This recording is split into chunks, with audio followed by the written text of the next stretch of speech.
الشيطان الرجيم بسم الله الرحمن الرحيم ولقد نجينا بني إسرائيل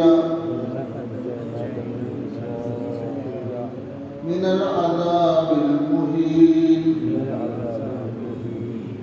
من فرعون إنه كان عاليا من المسرفين ولقد اخترناهم على علم على العالمين وآتيناهم من الآيات ما فيه بلاء مبين إن هؤلاء ليقولون إن هي إلا موتتنا الأولى وما نحن بمنشرين فأتوا بآبائنا إن كنتم صادقين أهم خير أو قوم تبع والذين من قبلهم أهلكناهم إنهم كانوا مجرمين وما خلقنا السماوات والأرض وما بينهما لاعبين ما خلقناهما إلا بالحق ولكن أكثرهم لا يعلمون إن يوم الفصل ميقاتهم أجمعين يوم لا يغني مولى عن مولى شيئا ولا هم ينصرون إلا من رحم الله إنه هو العزيز الرحيم إن شجرة الزقوم طعام الأثيم كالمهل يغلي في البطون كغلي الحميم خذوا رموه ہو گیا چند آیتیں ہیں بلکہ ملا لیا ختم کریں تھوڑا سا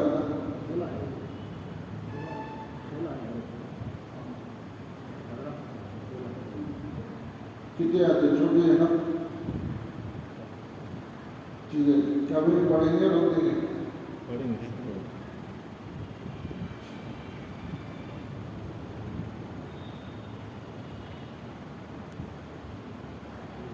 إن شجرة الزقوم طعام الأثيم كالمهل يغلي في البطون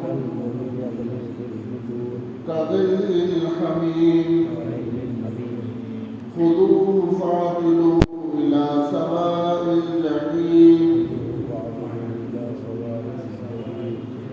ثم صبوا فوق رأسه من عذاب الحميم ذق إنك أنت العزيز الكريم إن هذا ما كنتم به تمترون إن المتقين في مقام أمين في جنات وعيون يلبسون من سندس واستبرق متقابلين كذلك وزوجناهم بحور عين يدعون فيها بكل فاكهة آمنين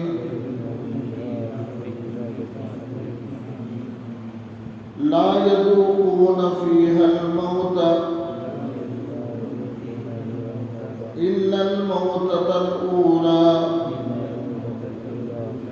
ووقاهم عذاب الجحيم فضلا من ربك ذلك هو الفوز العظيم فإنما يسرناه بلسانك لعلهم يتذكرون فارتقب إنهم مرتقبون صدق الله العظيم.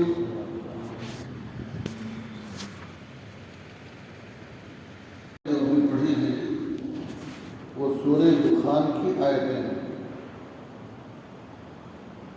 اور پارے 25 کی آیتیں ہیں.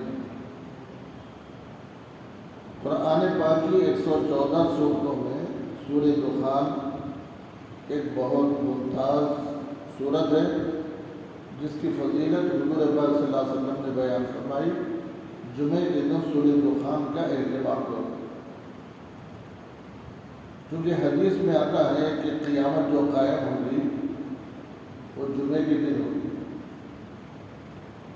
اور قیامت کی نشانیوں میں سے سب سے بڑی نشانی اور آخری نشانی آسمان سے دھواں ظاہر ہوگا. آسمان پھٹے گا اس میں سے دھواں جاری ہوگا اور پوری دنیا کے اوپر وہ دھواں پھیل جائے گا. عربی میں دھوئیں کو کہتے ہیں دخان. دخان کے معنی کیا؟ دھواں. تو اس آیت میں اس سورت میں اس دخان کا ذکر ہے کہ اگر ہم ظاہر کریں گے اس مناسبت سے نام اس کا رکھا گیا سورہ دخان.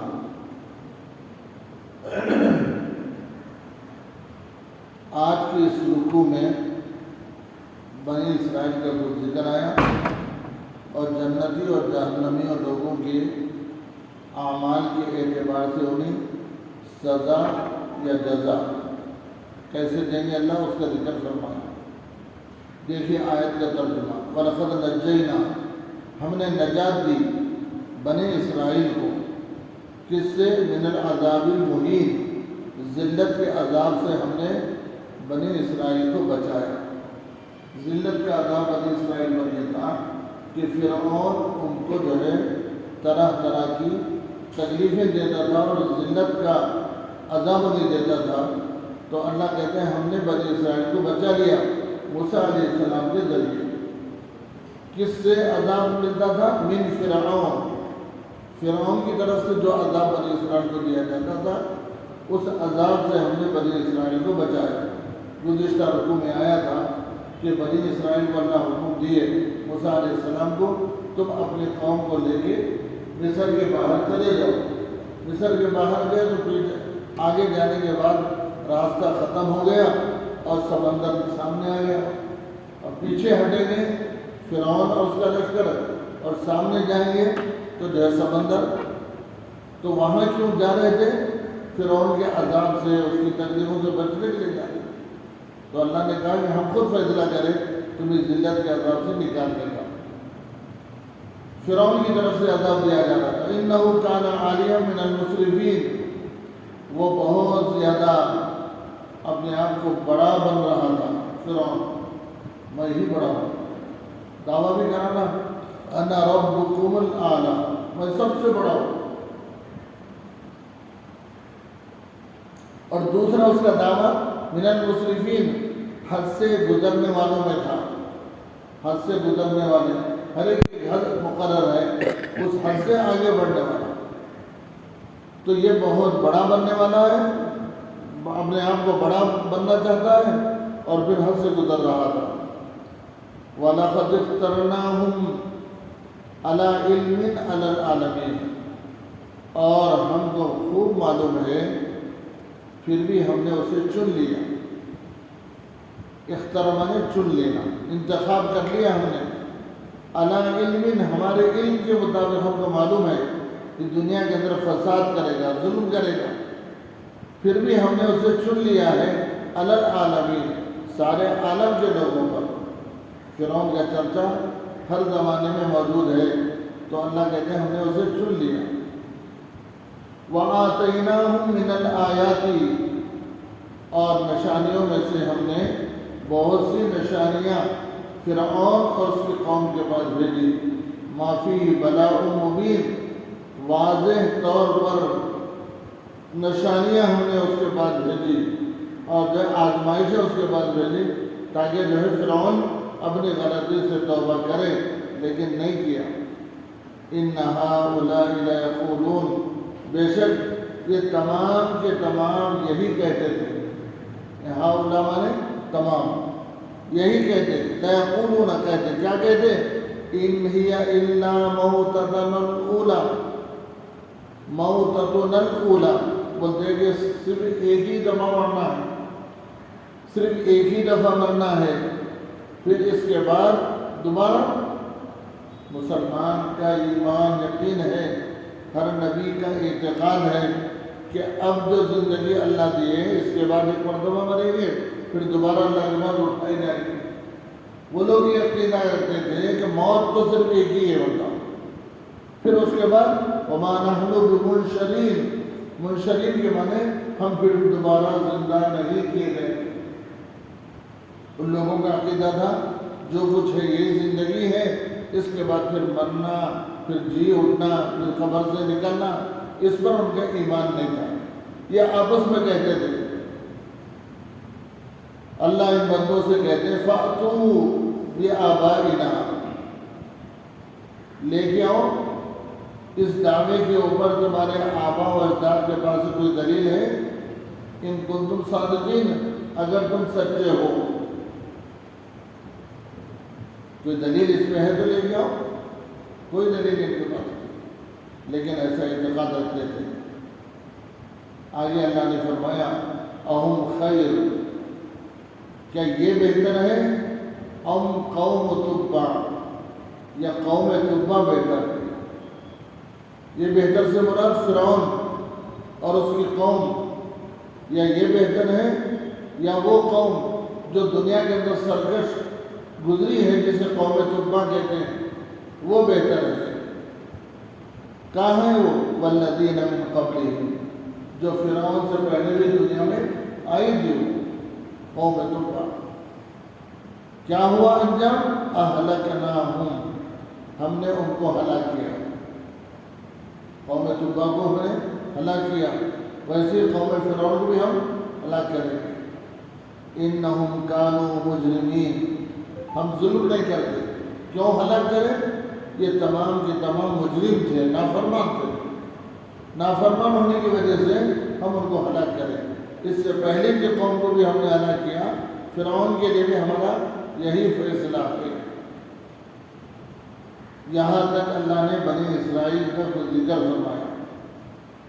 پھر اللہ بندوں کو سمجھا رہے وَمَا خَلَقْنَا السَّمَاوَاتِ وَالْأَرْضِ، ہم نے آسمانوں کو اور زمین کو نہیں پیدا کیا. ما خلقنا السماوات والارض، زمین کو آسمان کو ہم نہیں پیدا کرے. وما بینہما، آسمان اور زمین کے بیچ میں ہزاروں ہزار مخلوقات ہیں، ان کو بھی ہم نے پیدا نہیں کیا. کس نے پیدا کرے؟ وہ جملہ ہے. آگے فرمایا لاعبین، کھیل کود کے واسطے نہیں بنائے. آسمان، زمین اور بیچ کی جو مخلوقات، ان تمام کو ہم جو ہے کھیل کود کے واسطے نہیں پیدا کرے. تم یہ سمجھ رہے کہ میں تمہارا رب آسمان اور زمین کو یوں ہی بیکار بنایا؟ ایسا نہیں ہے. وما خلقنا السماوات والارض وما بینہما، آسمانوں اور زمین کو ہم نے پیدا نہیں کیا. وما بینہما، ان دونوں کے بیچ میں جو مخلوقات ہیں ان کو ہم نے پیدا نہیں کیا لاعبین، کھیل کود بنا کر، بلکہ اللہ کا مقصد ہے. اس مقصد کے تحت اللہ نے آسمانوں کو زمین کو بنا. ما خلقناہما الا بالحق، دیکھو اللہ کہہ رہے ہیں ہم نے پیدا کیا ہے تو الا بالحق، ایک حق ہے ہمارا، ایک مقصد ہے، ایک پلان ہے، ایک ہمارا جو ہے ٹارگیٹ ہے، اس لیے ہم بنائے، بیکار نہیں بنائے. وَلَكِنَّ أَكْثَرَهُمْ لَا يَعْلَمُونَ، لیکن اکثر لوگ اس سے واقف نہیں. دیکھتے ہیں آسمان کیسے بنا ہوئے، کیا فائدہ ہے؟ زمین کیسے بنا ہے، کیا فائدہ ہے؟ یہ چڑیا کو، یہ کتے کو، یہ بلی کو، یہ جانوروں کو کیسے بنا ہے؟ اللہ کہہ رہے بیکار نہیں بنایا، ہر ایک کا مقصد ہے بنانا. بغیر مقصد کی کوئی چیز بنائی نہیں کہ کھیل تماشا. بچے جیسے گھر بنا لیتے مٹی کا، کاغذ کے جو ہے کشتیاں بنا لیتے ہیں، ٹائم پاس ہو کھیلے. جیسے وقت ختم ہو گیا ہمیں مٹی کے گھر کو خود ہی کاٹ مار کے توڑ دیتے، مطلب دیتے. جو کشتیاں کاغذ کی بنائی تھے وہ پھینک کے چلے جاتے ہیں. کیوں بنائے؟ لاعبین، کھیل کے واسطے بناتے. اللہ کہتے ہیں کہ میرے بندو، آسمان، زمین، چاند، سورج، کائنات کی تمام چیزوں کا ہم کھیل کے واسطے نہیں بنائے. ہمارا ایک مقصد ہے، اس مقصد کے تحت ہم نے بنایا. جو اس پر عمل کریں گے وہ کامیاب ہوں گے. وَلَكِنَّ أَكْثَرَهُمْ لَا يَعْلَمُونَ، اکثر لوگ نہیں جانتے، اسی لیے نبی کی ضرورت پڑی. اگر نبی نہیں آتے تو ہر ایک اپنے اپنے طور پر فیصلہ کرتا تھا. اس لیے نبی آ کر بتائے کہ یہ دنیا اور دنیا کی چیزیں جو تمہیں بنائی گئی یہ بیکار نہیں بنائے، بلکہ تمہارے لیے امتحان کا بنا. امتحان کی چیزیں، آسمان و زمین، چاند، سورج دیکھ کر تم خدا کو پہچانو. حضرت ابراہیم علیہ السلام کا واقعہ، آپ اپنی قوم میں بیٹھے، رات ہو گئی تو آسمان کے اوپر ستارے چمکنے لگے. اپنے قوم کو بولے ایسی بہترین ستارے ہے کہ نہیں ہے؟ بولے رات کی تاریکی میں پورا آسمان جگمگ جگمگ چمک رہا. حضرت ابراہیم علیہ السلام نے یہ میرا خدا ہے، یہ میرا خدا ہے. تھوڑی دیر گزری، جیسے رات ڈھکتی گئی، آہستہ آہستہ چمکنے والے ستارے غروب ہو گئے. ابراہیم علیہ السلام کو دیکھے جو چیز غروب ہو جاتی ہے وہ خدا نہیں ہو سکتا. اگلی صبح ہوئی تو سورج نکلا، اور سورج نکلا تو پوری دنیا کا اندھیرا ختم ہو گیا. ابراہیم علیہ السلام بولے یہ میرا خدا ہے. شام ہو گئی، سورج ڈوب گیا، بولے ڈوبنے والا خدا نہیں ہو سکتا. پھر اس کے بعد حضرت ابراہیم علیہ السلام نے کہا کہ انی وجہت وجہی للذی فطر السماوات والارض حنیفا وما انا من المشرکین. میں اپنا چہرہ اس ذات کی طرف کرتا ہوں جس نے آسمان و زمین کو بنایا. تو یہی اللہ فرما رہے ہیں، ہم بیکار نہیں بنائے، ہمارا مقصد ہے. اکثر لوگ نہیں جانتے تھے.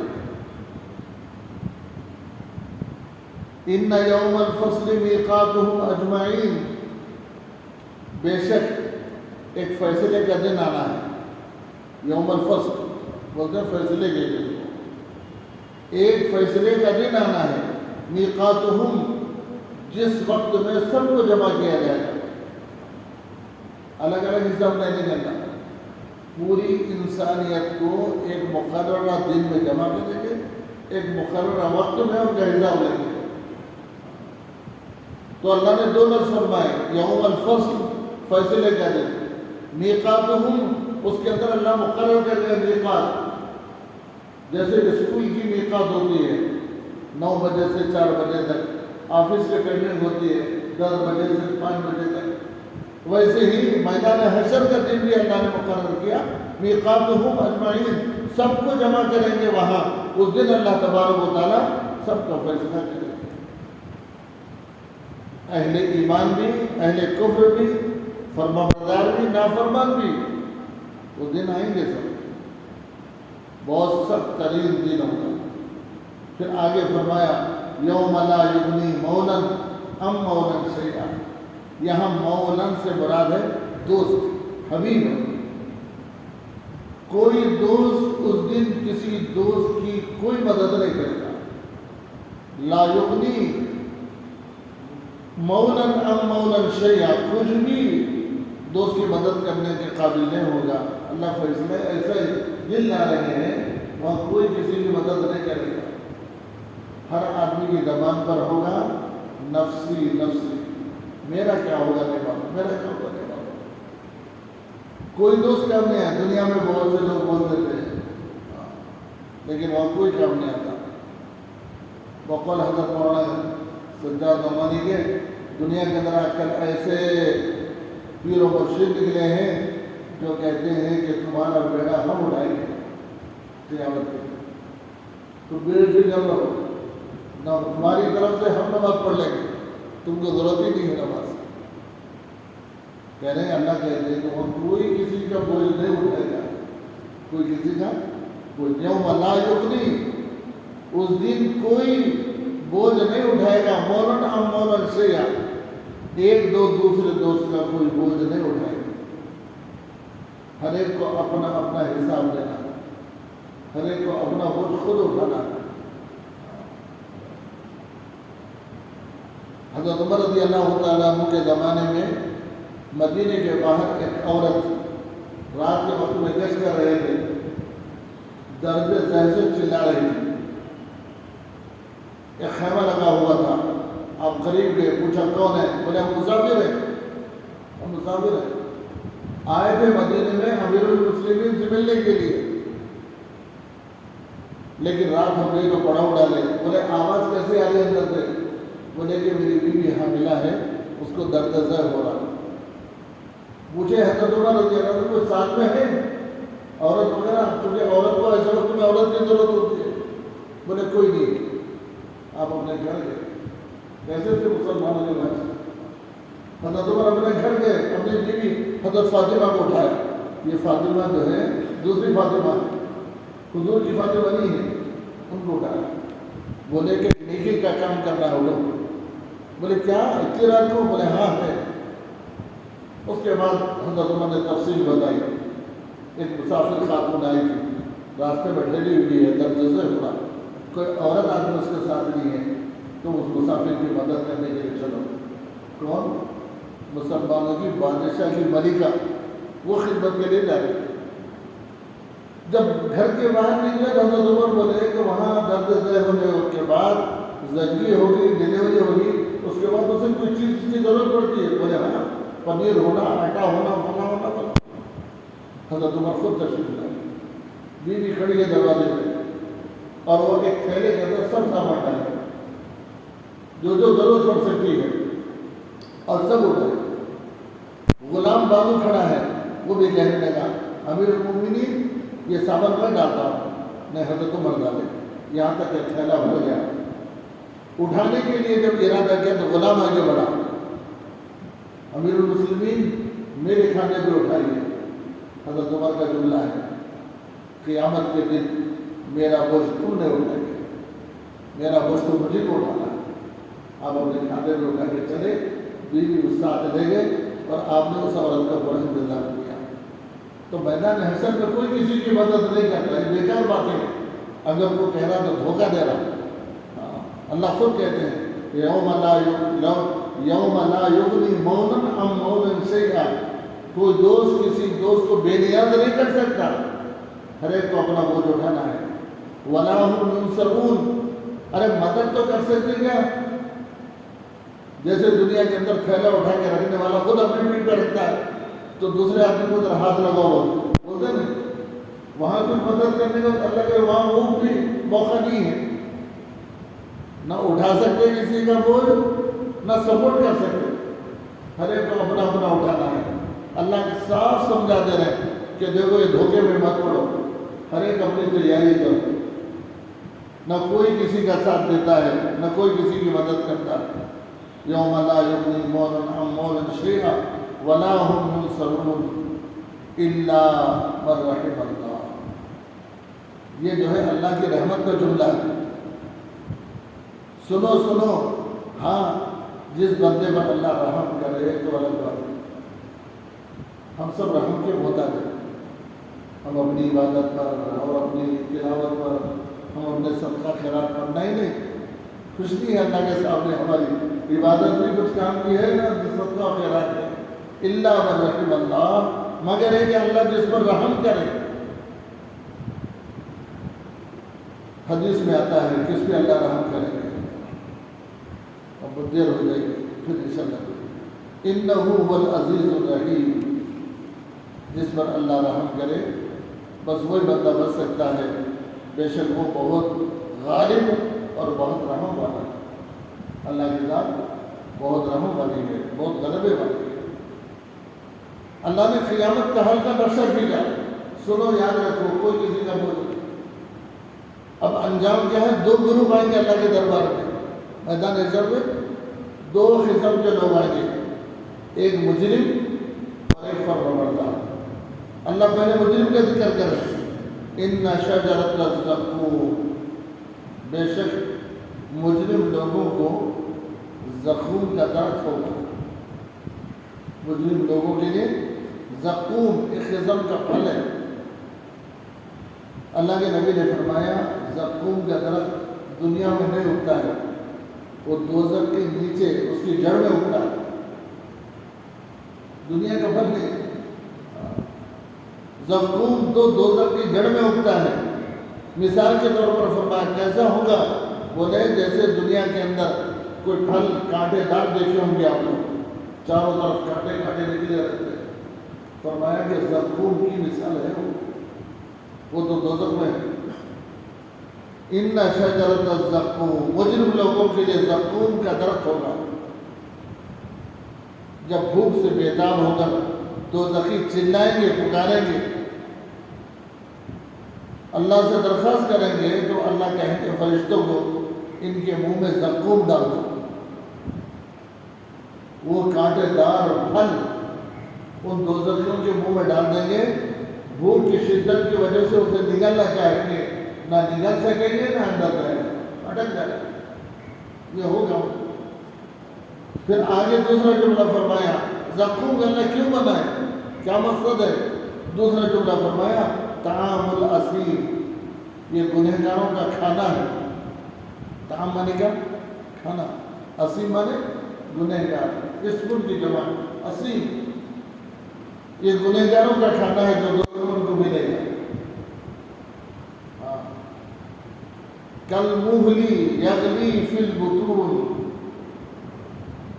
کالمہلی یغلی فی البطون، ایسے ہوگا دوزخیوں کو کھانے کے طور پر زقوم. پھر کالمہل، ایک پگھلا ہوا تانبے کی طرح پانی انہیں دیا جائے گا. تانبے کا پانی جب پگھلاتے تانبے کو کیسا ہو جاتا؟ پانی پانی ہو جاتا نا. وہ پانی پگھلا ہوا تانبے کا ان کو پلایا جائے گا. جب وہ پئیں گے یغلی فی البطون، ان کے پیٹوں کے اندر وہ اترنا شروع ہو جائے گا. گرم گرم کھولتا ہوا پانی پیتل کا. پھر دوسری بات سنیے کاغل الحمیم، اور وہ ہلکا نہیں ہوگا بلکہ گرم گرم پانی ہوگا. گرم گرم پیتل کا جو ہے پانی ہوگا، گرم پانی اوپر سے اللہ ڈالیں گے. خذوہ، اللہ کہیں گے پکڑو ان کو، مجرم لوگوں کو. دنیا کے اندر ہر ایک کا الگ الگ غرور تھا، نافرمانوں کا الگ دبدبہ تھا. اللہ کے جب کہاں جاتے فرشتوں کو حکم دیں گے خذوہ، پکڑو ان کو. جیسے دنیا میں آدمی مجرم بھاگتا ہے بچنے کے لیے، وہاں بھی مجرم بھاگیں گے. اللہ کہیں گے پکڑو ان کو، پکڑو. کہاں جاتے؟ خذوہ فاعتلوہ، اور باندھو ان کو، کھینچو. فاعتلوہ کے معنی کیا؟ کھینچو، کھینچ کے لے جاؤ ان کو. الی سواء الجحیم، دوزخ کے بیچوں بیچ ان کو وہاں ڈالو، کنارے نہیں. سب سے زیادہ گرمی جن میں ہوگی، تو اللہ ان دوزخیوں سے کہیں گے فرشتوں سے ان کو پکڑو اور کھینچو الی سواء الجحیم، دوزخ کے برابر برابر حصے میں درمیان میں لے جاؤ۔ چاروں طرف آگ، زقوم کا پھل پیٹ میں، تانبے کا پانی پیٹ میں، پھر اللہ فرشتوں کو حکم دیں گے ثم صبوا، پھر اڑیل دو ان کے اوپر، فوق راسہ، سر کے اوپر، من عذاب الحمیم، گرم گرم جو عذاب ہے ان کے سر کے اوپر ڈال دو، اندر بھی گرم اوپر بھی گرم، دائیں بھی گرم بائیں بھی گرم، سڑتا پاؤ گرم ہی گرم، یہ دوزخ کے اندر مجرم کو اللہ صاحب دیں گے۔ جب یہ چلائیں گے، اللہ سے درخواست کریں گے، پکاریں گے، تو اللہ اس وقت ایک جملہ بولیں گے ذق، اے مجرموں اب کیوں پکارتے ہو، اب کیوں چلاتے ہو، ذق چکو، مزہ چکھ، انک انت العزیز الکریم، بے شک تمہارا رب تو بہت غالب تھا اور بہت کریم تھا، لیکن تم نے اس کی کرامت سے اندازہ نہیں لگایا، اور تم یہ سمجھتے تھے کہ اللہ رحیم ہے، اللہ کریم ہے، جو چاہے کرتے جاؤ، اللہ رحیم ہے۔ اللہ کہہ رہے ہیں نہیں، ذق چکو، انک انت العزیز الکریم۔ پھر آگے فرمایا ان ھذا ما کنتم بہ تمترون، یہ سزا ہے ان اعمال کی جس میں تم شک کرتے تھے، قیامت نہیں آئے گی، موت کے بعد اٹھنا نہیں ہے، جنت نہیں ہے، دوزخ نہیں ہے، جو تمہارے ذہن میں شک تھا نا، اس شک کی وجہ سے اللہ سزا دے کر دے رہے، یہ وجہ یہ ہے کہ تم کو جو سزا دی جائے تم ایمان ہی نہیں لاتے تھے۔ یہ ہے دوزخیوں کا عذاب، اللہ ہم سب کی حفاظت فرمائے۔ آگے فرمایا اہل جنت کی باتیں بھی سنیے، اللہ ڈراتے بھی ہیں، پھر میرے بندے کہاں گھبرا جاتے ہوں گے، تھوڑے پیار سے جنت کی باتیں بھی سناتے ہیں۔ فرمایا ان المتقین فی مقام امین، متقین سے مراد اللہ سے ڈرنے والے، ایمان والے، بے شک اللہ سے ڈرنے والے جو متقین ہیں، فی مقام امین، امن کی جگہ میں اللہ ان کو رکھیں گے، دوزخ نہیں، عذاب نہیں، پریشانی نہیں، بلکہ امن کی جگہ میں اللہ ان متقین کو رکھیں گے۔ اس میں کیا ہوگا، وہ امن کی جگہ کیسی ہوگی، تو اگلا جملہ فرمایا فی جنات وعیون، اس امن کی جگہ میں بڑے بڑے گھنے باغ ہیں، گھنے باغ، جنات کے معنی کیا، باغ کے، گھنے باغ کو بولتے ہیں۔ جنت کو جنت اس وجہ سے کہتے ہیں کہ اس میں سب باغات ہیں، انگور کا باغ، سیب کا باغ، انار کا باغ، اور جو ہے بیری کا درخت، ساری چیزیں، تو کہہ رہے ہیں فی جنات، مقام امین میں رکھیں گے، وہ کیسی جگہ، بولے کہ وہ جنت ہے، بڑے بڑے باغ ہیں، وعیون، اور چشمے ہیں، پانی کے چشمے، ہاں بہنے والے، مزے میں رہے گا جنت کے چشموں میں، باغوں میں۔ پھر اللہ اس متقی سے کہیں گے، اس کے لیے اور ایک نام ہوگا یلبسون من سندس واستبرق متقابلین، اور اسے یلبسون ہمارے پہنایا جائے گا، اللہ اسے پہنائیں گے، جنت کا لباس پہنائیں گے۔ کیا کہ لباس جنت کا، اور جنت کے لباس کیسا ہوگا، من سندس، ریشم کی قسم ہے، سندس ریشم کی قسم ہے، اس کا لباس پہنائیں گے۔ واستبرقین، اور ریشم میں بھی چمکدار اول درجے کا ریشم ان کو پہنایا جائے گا۔ متقابلین، پہن کے ریشم کا لباس خوبصورت، اپنے اپنے مسریوں پر اطمینان سے بیٹھے ہوئے ہوں گے۔ متقابلین بنے بیٹھے ہوئے دیکھ رہے، ایک دوسرے کو دیکھ رہے، آنے جانے والوں کو۔ یہ اکرام ہے جنتیوں کا۔ آگے اللہ نے فرمایا کذالک، اسی طرح یہاں تک تو پہننے کی چیزیں بتائے، باغات بتائے، چشمے بتائے، مقام کیسا ہے آپ رہنے کی جگہ، آدمی جو ہے ایسے ویسے محلے میں رہنا نہیں چاہتا، جب سکون کا گھر رہنا، سکون کا محلہ ہوگا تو اللہ کہہ رہے سکون کا مقام تو ہم مقام امین میں رکھیں گے، لباس بھی پہنا ہے۔ پھر آگے فرمایا وَزَوَّجْنَاهُمْ بِحُورٍ عِينٍ، اور ہم تمہارے لیے بیویوں کا انتظام کیا ہے خوبصورت حوروں کے ذریعے۔ زوجناہم، اور ہم نے تمہاری شادیاں کر دی ہے بحور عین، خوبصورت بیویوں سے، خوبصورت حوروں سے۔ یہ انعام ہے اہل جنت کا، یدعون فیہا، اور اس دن جنت میں تمہیں آواز لگائی جائے گی، پکارا جائے گا جنت میں، یدعون فیہا بکل فاکہۃ آمنین، ہر قسم کے پھل ہیں، اطمینان سے لو اور کھاؤ امن کے ساتھ، بلکہ ایک دوسرے کو دعوت دیں گے۔ وہاں جتنے حور و غلمان رہیں گے وہ جنتی سے کہیں گے یہ لیجیے، یہ پھل کھائیے، ارے یہ چکھیے، یہ ٹیسٹ دیکھیے، یہ مزہ دیکھیے، ایسا ہوگا۔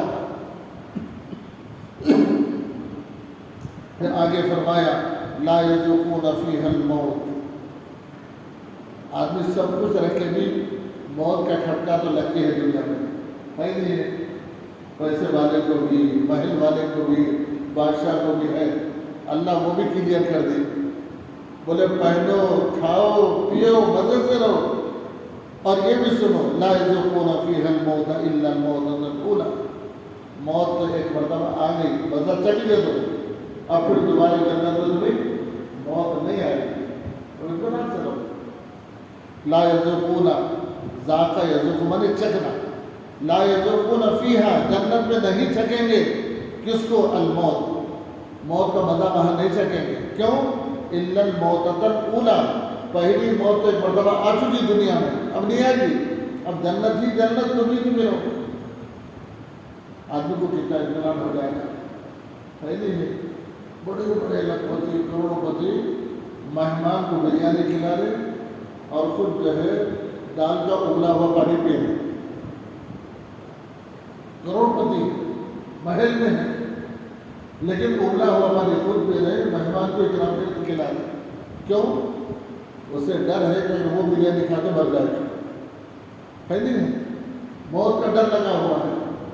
اللہ جنت پہ جانے کے بعد جنتیوں سے کہیں گے کچھ بھی نہیں ہوتا، موت تو ہونی تھی، آگے ایک مرتبہ، اب موت دنیا تو خوب مزے سے رہو، جو چاہے کھاؤ، جتنا چاہے کھاؤ۔ لا یذوقون فیہا الموت، اب موت کا مزہ نہیں چکھیں گے الا موتۃ الاولی، پہلی مرتبہ تو موت آ چکی، ہو گیا بس، اب یہاں اطمینان سے رہو۔ یہاں تک اللہ نے جنتیوں کا ذکر فرما کر تسلی دی اہل ایمان کو، جس حالت میں بھی ایمان والا رہے، اللہ کو راضی کرنے کے ساتھ زندگی گزارتا رہے، تو اللہ تبارک و تعالیٰ آخرت کو یوں انعام دے گا۔ آگے فرمایا وَوَقَاهُمْ عَذَابَ الْجَحِيمِ، اے بندو ارے خوش تو ہو جاؤ، اللہ کہہ رہے کیا کیا میں انعام دیا، آخری ایک جملہ فرمایا میں نے تم کو دوزخ کے عذاب سے بھی بچا دیا، کتنا بڑا انعام ہے کہ آدمی کو کھٹکا لگتے ہے، کب اللہ نکال کے ادھر سے بھیج دے، اللہ کہہ رہے وہ بھی نہیں ہوگا، جنت دے دیا تو دے دیا، اب تمہاری جنت ہے، تم جنت میں رہو۔ وَوَقَاهُمْ، ہم نے بچا دیا، عذاب الجحیم، جہنم کے عذاب سے ہم نے تم کو بچا دیا۔ کیسا کیسا انعام اللہ کا ہے۔ اگر پوری انسانیت اہل ایمان ان آیتوں کو سنے تو ایک گناہ بھی نہیں کرتے، نہیں، لیکن انسان جو ہے بھول لیتا ہے، جو سنتا ہے وہ بھول جاتا ہے، جو سنتے ہو بھول جاتے ہیں۔ اللہ کہتے ہیں کہ یہ سب انعام کیوں دے رہا ہوں، کس کی طرف سے؟ تم خوش ہو رہے میری نماز کی برکت سے، میرے تہجد کی برکت سے، میری تسبیح کی برکت سے۔ اگلا جملہ فرمایا فضلا من ربک، یہ تمہارے رب کی مہربانی ہے جو تم کو اللہ دیے ہیں، تمہارا کوئی کمال نہیں ہے، تمہارا کوئی کمال نہیں، یہ اللہ کا فضل ہے۔ فضلا من ربک، یہ تمہارا رب کا فضل ہے جو اللہ نے تم کو اتنی نعمتیں دیں گے آخرت میں۔ ذالک هو الفوز العظیم، بے شک اللہ کی طرف سے بڑی کامیابی ہے، بڑی کامیابی۔ یہاں تک اللہ نے سورت کو ختم کرتے ہوئے فرمایا فَإِنَّمَا يَسَّرْنَاهُ بِلِسَانِكَ، اے نبی اس قرآن کو ہم نے تمہارے لیے آسان کیا، تمہاری زبان پر ہم نے آسان کیا۔ فَإِنَّمَا يَسَّرْنَاهُ، بے شک ہم نے آسان کیا ہے، بِلِسَانِكَ تمہاری زبان پر، لَعَلَّهُمْ يَتَذَكَّرُونَ، کیوں آسان کریں؟ تاکہ تم قرآن پڑھ کے سنائیں تو امتی جو ہے اس سے نصیحت حاصل کرے۔ یتذکرون کے معنی کیا؟ نصیحت حاصل کرے، سوچیں اور جو ہے اللہ سے ان کا تعلق بڑھے۔ اللہ کہتے ہیں کہ اے نبی میں نے تمہارے لیے قرآن کو آسان کیا تمہاری زبان پر تاکہ تم نصیحت حاصل کریں۔ اب سمجھائے نا ان کو، پھر بھی وہ لوگ ایمان نہیں لائے تو آپ کیا کریں؟ اللہ نے آخری جملہ، آخری آیت اس صورت میں فرمایا اے نبی آپ تبلیغ کر چکے، بتا چکے، حق بات ان کو دکھا چکے، اب زیادہ آپ پریشان مت ہوئے۔ کیا کرنا؟ فَارْتَقِبْ، اب انتظار کرو فیصلے کا، اب انتظار کرو، جو ذمہ داری تم کو دی گئی تھی تم کر دیے ہو کیا ہو؟ فَارْتَقِبْ، اب انتظار کرو، اِنَّهُمْ مُرْتَقِبُونَ، وہ لوگ بھی انتظار کریں، انجام تھوڑے دن کے بعد آپ کو ہو جائے گا۔ اس لیے آپ مایوس ہونا نہیں، غمگین ہونے کی ضرورت نہیں ہے، آپ اپنا کام کر چکے تو انتظار کر لیجیے، پھر اللہ تبارک و تعالیٰ اپنا فیصلہ کریں گے۔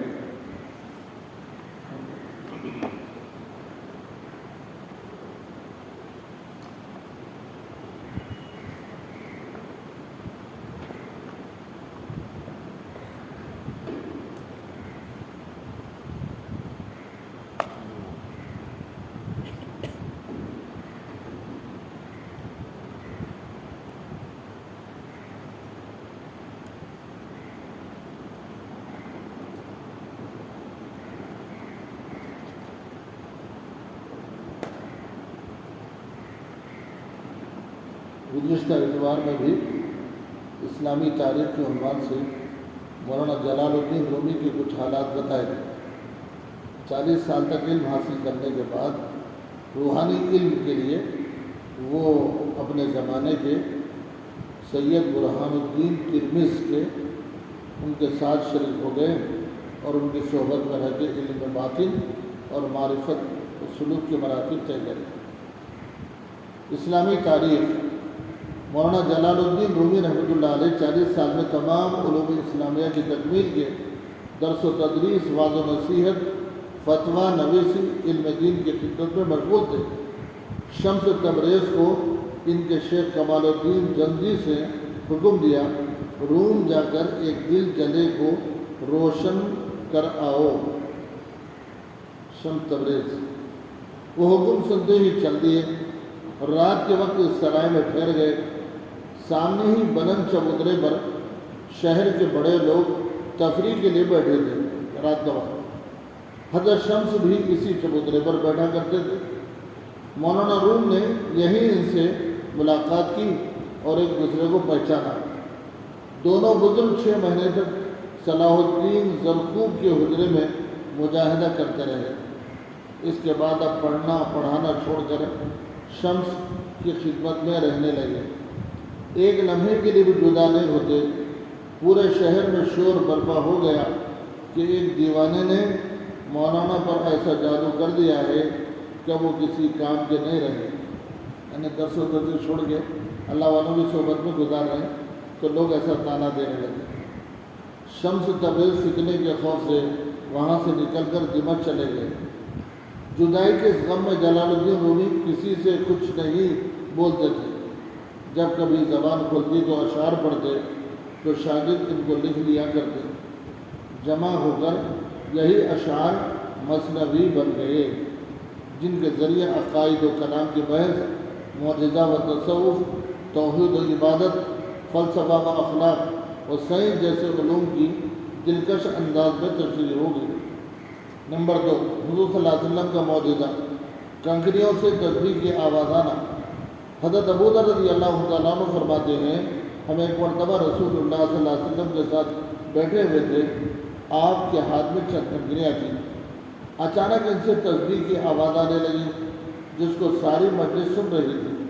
پھر حضور صلی اللہ علیہ وسلم نے وہ کنکریاں باری باری حضرت ابو بکر، پھر حضرت عمر، پھر حضرت عثمان کے ہاتھ میں دی، تو ان کے ہاتھوں میں بھی تسبیح پڑتی تھی، لیکن جب ان کے علاوہ لوگوں کو دی تو کنکریوں نے تسبیح پڑھنا بند کر دیا۔ نمبر 3، ایک فرض کے بارے میں جماعت کے ارادے سے مسجد جانا۔ رسول اللہ صلی اللہ علیہ وسلم نے فرمایا، جو شخص اچھی طرح وضو کرے پھر مسجد میں نماز کے لیے جائے اور وہاں پہنچ کر معلوم ہو کہ جماعت ہو چکی، پھر بھی اس کو جماعت کی نماز کا ثواب ہوگا، اور اس ثواب کی وجہ سے ان لوگوں کے ثواب میں کچھ کمی نہیں ہوگی جنہوں نے جماعت سے نماز پڑھی۔ ایک سنت کے بارے میں موت تک دین پر جمع رہنے کی دعا مانگنا۔ حضرت ام سلمہ رضی اللہ تعالیٰ عنہ نے فرمایا، رسول اللہ صلی اللہ علیہ وسلم اکثر یہ دعا مانگتے تھے، یا مقلب القلوب ثبت قلبی علی دینک، اے دلوں کے پھیرنے والے میرے دل کو اپنے دین پر استقامت نصیب فرما۔ نمبر 5، ایک اہم عمل کی فضیلت، اللہ ہی کے لیے محبت کرنا۔ رسول اللہ صلی اللہ علیہ وسلم نے فرمایا، جو شخص اللہ ہی کے لیے محبت کرے اور اللہ ہی کے لیے نفرت کرے، اللہ کے لیے خیرات کرے، اللہ کے لیے دینے سے رک جائے، تو اس شخص نے ایمان کو مکمل کر لیا، یعنی جو کچھ کام کرے اللہ کے لیے کرے۔ ایک گناہ کے بارے میں اللہ اس کے رسول کی نافرمانی۔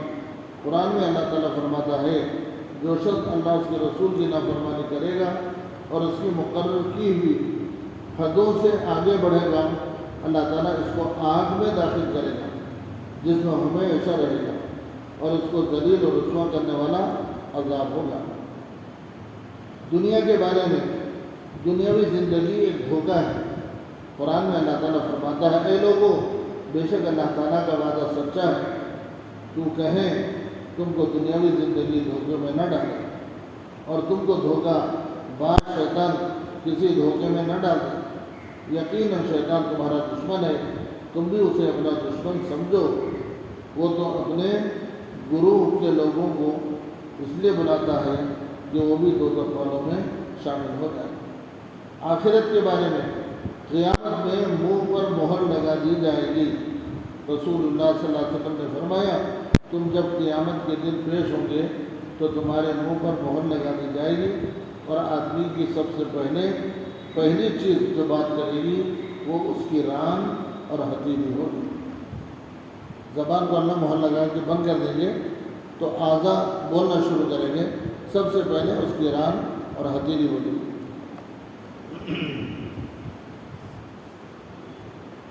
طب نبوی سے علاج، معدے کی صفائی۔ حضرت علی رضی اللہ عنہ نے فرمایا، انار کو اس کے اندرونی چھلکے سمیت کھاؤ۔ اگر کسی کا معدہ خراب ہو گیا تو حضور نے فرمایا، حضرت علی نے فرمایا، انار کو اس کے اندرونی چھلکے سمیت کھاؤ، کیونکہ معدے کو صاف کرتا ہے۔ فائدہ، علامہ ابن قیم فرماتے ہیں، انار جہاں معدے کو صاف کرتا ہے وہیں پرانی کھانسی کے لیے بھی بڑا کارآمد پھل ہے۔ نمبر 10، نبی صلی اللہ علیہ وسلم کی نصیحت۔ رسول اللہ صلی اللہ علیہ وسلم نے فرمایا، لوگوں کو اچھی باتوں کا حکم کرو اور بری باتوں سے روکو، ورنہ قریب ہے کہ اللہ تعالیٰ تم پر اپنی طرف سے کوئی عذاب نازل کرے اور تم دعا کرو تو تمہاری دعا قبول نہ ہو۔ اللہ تعالیٰ الحمدللہ رب العالمین، اللہم صلی علی محمد وبارک وسلم۔ ربنا آتنا فی الدنیا حسنہ وفی الآخرۃ حسنہ وقنا عذاب النار۔ ربنا آتنا من لدنک رحمۃ وہیئ لنا من امرنا رشدا۔ یا مقلب القلوب ثبت قلوبنا علی دینک۔ اللہم انا نسألک الہدی والتقی والعفاف والغنی۔ ربنا تقبل منا انک انت السمیع العلیم وتب علینا انک انت التواب الرحیم۔ صلی وسلم بارک علی سیدنا مولانا محمد وعلی آلہ وصحبہ اجمعین والحمد للہ۔